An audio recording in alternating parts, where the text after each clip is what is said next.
So, what is H.O.P? What is H.O.P? We can start with what it stands for. Yes, so, good point, yeah. Human and organizational performance. The phrase that always came to mind for me, which it's not technically quite the right words, but in describing it to other people, I often describe it as sort of a cross between behavioral psychology and designing systems. But I think people much smarter than I am would say it's sort of just the understanding the socio-technical interface, understanding how people exist in the same system as mechanical things, and all of the information that we need in order to understand how to best work within that system and all the confines that it confines, and also the amazing adaptations and abilities of humans, how we can best understand all of that together to sort of optimize how we function. Yeah. So what's it like, and what's it different? What's it like? Like what is it? What should we compare it to in the world that exists? Yeah. So it pulls from a lot of different things, right? So the ideas are, some of them are newer, but a lot of them are based in good things that have been done for a long time, right? So we've got ideas pulled from human performance, ideas pulled from human factors, things like safety to, safety differently, new view. There's all of those pieces, all of the really great work that's being done by a lot of different people, sort of coming together. The piece, sorry. I was going to say, I think Todd spoke about it a couple of years ago, where he talked about standing on the shoulders of giants. You know, it's not about putting anybody else down or their work. You know, we wouldn't be where we are today if the conversation hadn't continued on from the earlier work of Geller and many others. I'm just using Geller because it was a heated conversation. But yeah, I think it is a continuation of the conversation. And brings in people who have had their own kind of movements at one time in the past. So people like Deming and Ackoff and people like this who had those kind of systems thinking, appreciation for systems. Deming's 14 points. I think there's a very good synergy between those ideas from back in the 80s. You can still look at them now and they still pretty much make sense in a H.O.P setting. So it brings the best of a lot of different things. Yeah, absolutely. It's certainly not a program, is it? Would you say? What's that? It's not a program as such, is it? H.O.P? No, I don't think so. I think It's a way about thinking. It's a way about making inquiry. It's a way about a way to get information that you might not otherwise get. Information that can arm you to become more powerful, safer, better. It's not just about safety. You know, when we ask decent questions and we are working with people who are willing to disclose and talk about what their life is actually like out there, rather than trying to do safety to them, we get so much more information. So I come from the world of not being a safety professional. I come from the world of doing high risk work for the entirety of a career in various different settings. And to people actually out there doing that work, they always interface with whatever the safety program is, and they've seen different flavors of the day come and go. But when you talk to the actual operators who are keeping themselves alive and providing good services, they don't actually see safety as a separate entity of what they're actually going out there to do. Safety is so wound up into the performance of the job, it's not a separate thing until something happens. And then all of a sudden everybody with a safety in their name title shows up and tries to figure out what the heck went wrong.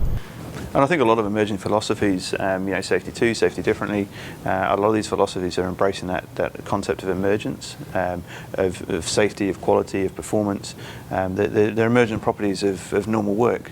Something you'd agree with, I guess, is what we're saying. Yeah. Absolutely. Safety is difficult to measure, but easily created when thoughtful and trained people who are operating in a context where we, again, standing on the shoulders of giants. We go back to almost any discipline, decades or generations, we're going to find a place where there were very few rules, where, human capital was easy to expend and easy to replace and not too terribly expensive or socially embarrassing, to a place where, the humans in the system are quite valuable, to now a place where not only are they quite valuable, but they have a lot of information that we probably just couldn't, see it by having them implement our best plans. We can make our plans better by understanding what they confront and what they do every day. So, when you're at a barbecue, especially if you're a safety person, you kind of tend to shy away from saying, I'm a safety person, maybe for some of those reasons where it doesn't always kind of enable good work to happen. So when we talk about H.O.P, What does that actually mean? Like, what's the kind of short, sharp description of HOP? What is it fundamentally about? It's a way an organization or individuals in the organization can discipline themselves to actually do work a little more harder. In other words, not stopping when the answer is very easy, not dropping all inquiry as soon as you found the person standing amid the rubble, but actually recognizing that we bring all of our own biases and our own preconditions into things, and that we're always going to find human error. It's not too terribly interesting.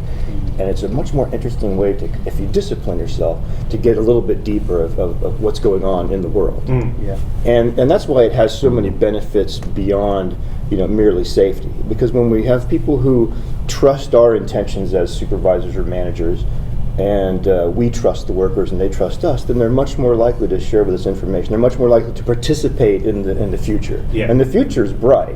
And we've made tremendous progress. The number of people we killed and the number of people that we horribly injured across industries has gone down, down, down, down, down in the first world as we put in rules and regulations, all those things that were good. And I think some people are kind of troubled because they get to the point where they think, like, are you telling us that everything we've done to this point was no good? That's a good point. Absolutely not. Yeah. Absolutely not. But it's gotten us to the outer reaches of the atmosphere, and now it needs to get us to Mars. So So what does it mean in practice when you're out there? So it's sort of it's a lens that really changes how you do a lot of things. So when you have just a little bit more information about why we all make the types of decisions we do, and how we can step around some of the bias that we have, not all of it obviously, but we can work pretty hard to figure out how can we ask questions differently, rely on the people that are closest to the work to give us good operational intelligence.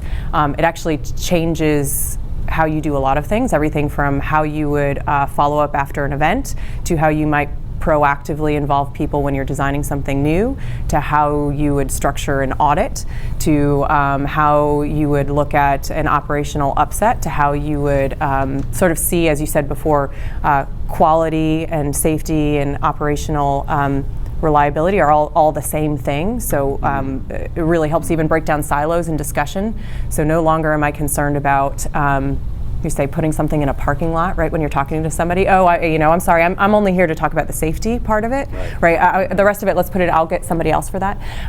Really making sure that we understand, to a person who is involved in doing work, the silos that we've created are just silos that we've created in order to manage things, but that's not what it looks like, right? For our convenience. But that's not what it looks like to somebody who's doing work, and so having those open conversations.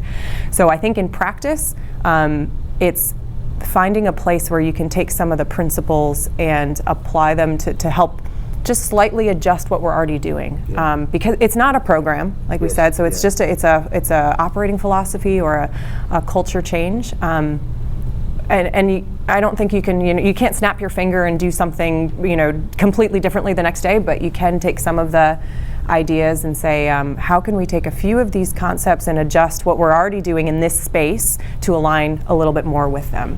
I don't know, did that answer the question? Yeah. So the operating philosophy, though, I think let's get down to what that actually means. So there's kind of 5 key parts of HOP.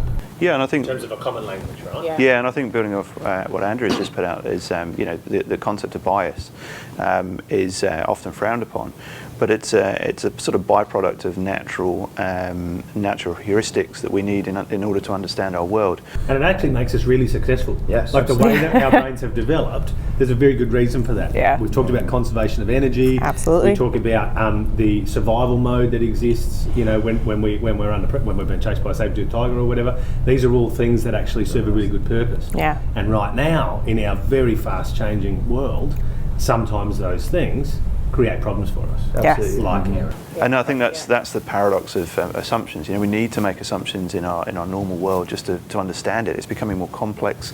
As we talked about, it's not as siloed as it maybe once was, or how we once perceived it to be. But with that comes the increasing prevalence of biases and things that can sort of frame some of our thinking. So it's not a case of shutting all bias down. It's about anticipating for those biases that create human error in judgment, decision-making processes, and so forth. And the only way we're going to be able to arrive at those that understanding is through inquiry, and an appreciative inquiry. I think, you know, one of the key parts of appreciative is that it grows. It's not, oh, thank you, that's good, I've learned something new, I appreciate what you've given me. It's comes from part of it, right? Oh, absolutely, yeah. But I think it's a common misunderstanding that appreciative actually refers to the growing inquiry. It's not simply asking a question and calling it a day. It's using that language to go back and explore further, and find a better process of understanding.